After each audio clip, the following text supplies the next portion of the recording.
Welcome back, everybody. We got a really interesting video today. It's not the norm around here at Sanders Garage. We got transmissions pulled apart and doing all that shit. But today we got my buddy Brett and my nephew Chris and his friend Josh, and Marshall's on the camera, my son, and we got the motley crew here today doing our thing. But I'm gonna turn it over to Brett and let him tell you what's going on with this thing. But we got a badass car here today, and we're doing a couple cool modifications to it. So without further ado, Brett's gonna tell you what's up. How's it going? I'm Brett. It's my 2021 Toyota Supra.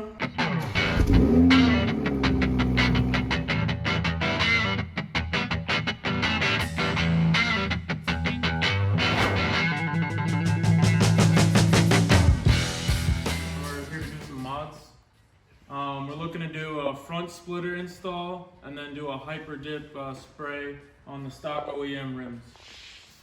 So we're just going to get to it at this point, and it's not going to be a long video. We're just going to make it happen and see the before and after pictures. I'm kind of curious because I've never seen this done before. So stick around. Let's just get to it. So the first step is to obviously clean off the wheels. If you get the Dip Your Car hyper dip kit, they include some pre-dip spray. You just want to go ahead and spray all your rims off, or spray them all, and then just start using a microfiber towel and getting all of that brake dust and grime off.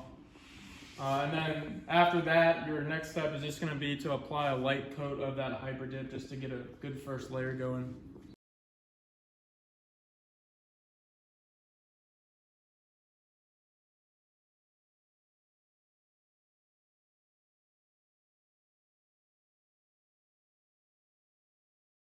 All right, at this point, we got all four wheels cleaned up, really good, front and back. It is what it is. I'm not sure how much we're gonna spray at this point, but the wheels are ready for spraying. And the next step is, if you look at, see what Marshall's doing here, he's putting these index cards in here and overlapping them just a little bit. And that's one way you can do it. And then spray, you won't get anything on the rubber. Or they make this dip release. Called dip release, and basically you just pour it out, put it on a rag, and go around the rubber without hitting a rim, and go all the way around. And then once you do your spray, you can just peel it off to where you basically just have rubber at that point. But this seems to be a really good way to do it. Nice and easy, index cards, pretty simple. And once he gets that all in, just ready to spray.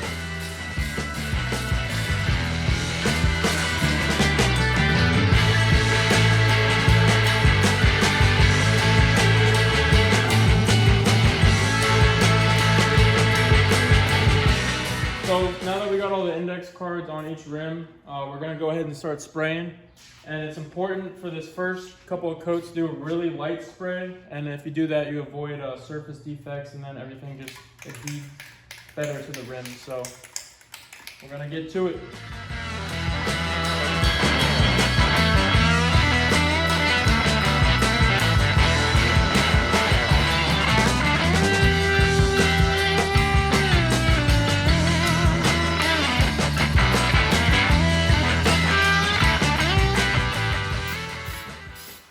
All right, we got the first coat on. It's been sitting about 10 minutes. It tacked up, so we're ready for the second coat. Basically just gonna continue on and do a second coat on all these rims. They're looking pretty sweet at this point. I have a feeling it's gonna change the whole look of this car. Getting it done.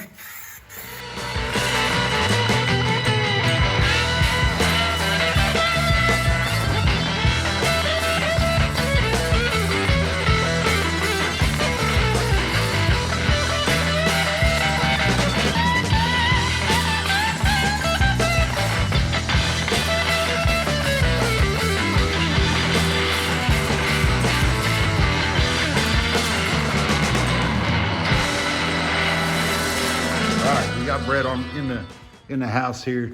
We're starting the front splitter, and we're basically trying to get it exactly where it goes on the outside. And this looks pretty proper. It goes all the way up, and it pushes up against, and it kind of hugs inside this bumper here. all the way around. We're getting ready to take the bottom piece off, and because we're literally going to drill through the splitter, through the bumper, and put nuts and bolts in it. That's how it's designed. So we're doing that all the way around just to check the fitment first. And let's get the bottom off and we'll go from there. Yeah, we ran out of patience. Boil up with the cold hard hatred. I can feel the vibration. Feet in the streets, it's a new sensation. All right, step 2 on this thing. We have it all taped up. We got it nice and snug to the bumper, and basically we use Black Magic Mark here, but it shows up pretty good. And we're not drilling that one. We got as close up to this curve as we could, because that's where the airflow comes in. If the closer you are here, the tighter it's gonna hold this thing. But we basically have this thing marked pretty happy. We're basically putting them in where we know it'll be fine.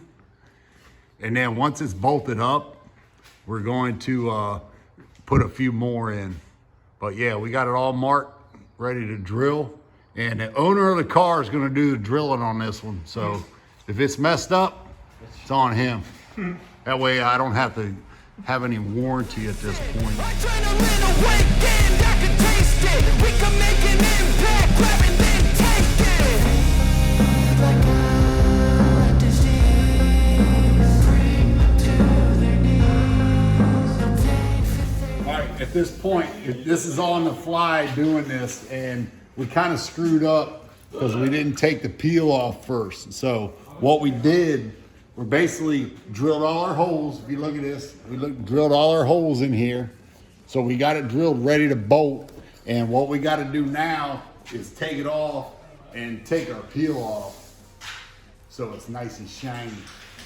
And then we're just basically gonna bolt this thing on. So, but we're looking good now. We got all the holes drilled. We didn't come up through the bumper here anywhere we shouldn't have. And this thing's ready to go. Basically take this off, take the wrap off, bolt it up.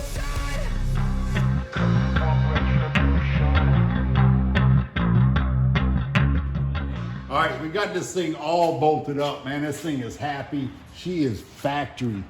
But if you look at this, we basically put the bolts in without the washers. This side one here, this shit is no joke. We were considering putting a 2-sided tape on this whole side, but we found a way to get in here. If you look real close inside there, that thing is money. And then all the way through, we got the nuts and bolts. Getting it done. All the way to this side. We got this side in too.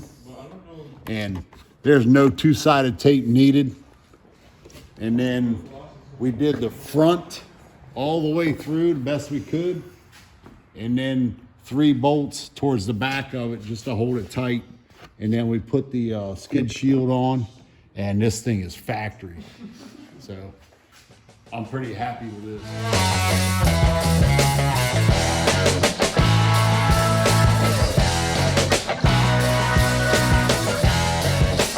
All right, this is a tip of the day.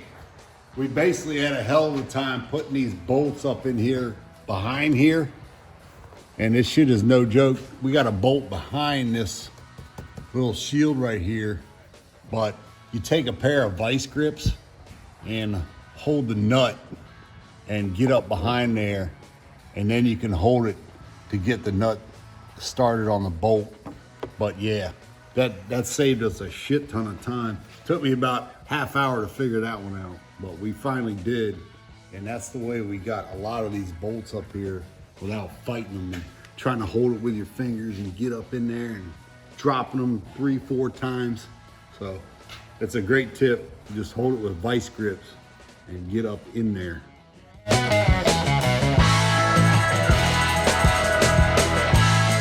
right, we're wrapping it up for tonight because it's obviously dark outside, and I want to see this thing in daylight once the wheels are done. But we got a double stack now. Push the El Camino back in. El Camino, by the way, come on guys, the El Camino is the shit. We're still building it, and we got the Supra up here. she's gonna sleep tight tonight on top of the lift. And then we got the El Camino pushed in so the primer doesn't get any water on it. And then the only thing we're waiting on is for these rims to dry because they're money. We're gonna let them sit overnight so they, even though lug nuts aren't gonna mess up the coating on it. But tomorrow we're gonna go ahead and put these rims back on the car and show you the final money shot after we get the wheels back on and roll it out, and front spoiler's done, wheels are done, should be good. Stick around.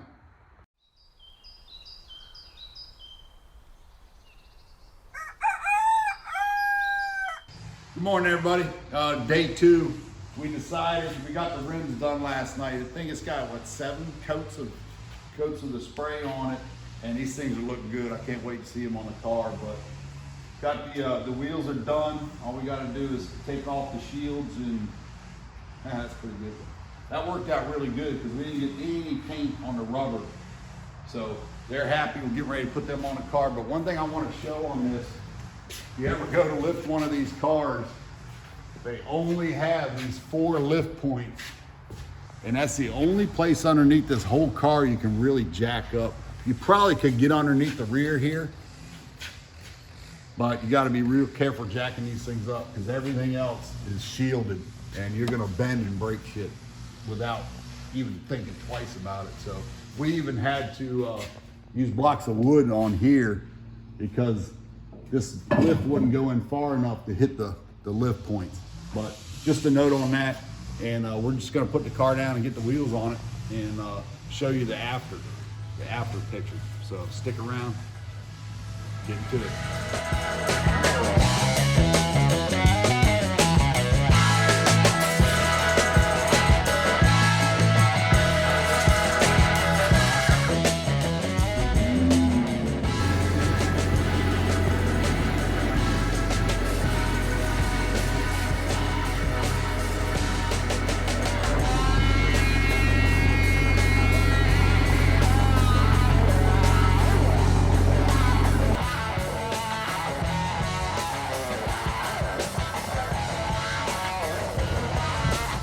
All right, finished product. This is what you call the money shot, I guess, but we got the hyper dip wheels. Totally changed the look of this car. And we got I call it a spoiler, but they call it a splitter, this whole piece underneath. And this thing is a Maxon design, and the fitment of it actually is really good. So I would recommend it to anybody who wanted to put one of these on their car. But you know, I'd say between painting the rims and putting that on, that's at least 150 horsepower. Just kidding. But we're actually gonna do a downpipe mod on this car at a later date, so stick around for that. By the way, if you like what you see, like and subscribe. The channel would appreciate it. But yeah, Brett's got a whole different car as far as the way it looks. And then once we do a couple of performance mods of this thing, apparently it has 400 horsepower to the wheels now, so this thing shits and gets as it is. And then once we do a couple power mods, I think he's gonna put a chip in it too, get the computer reworked a little bit. I don't know what the horsepower level is, but stay tuned because we will let you know. And we'll do an update next time he's here and see how the rims, the hyper dip is holding up. So that's about it for today. We're gonna wrap it up, and he's happy cruising today. So thank you guys for watching. I want to thank all the guys that were involved in this because we've never had a crew in the garage working. So take care, and we'll talk to you on the next one.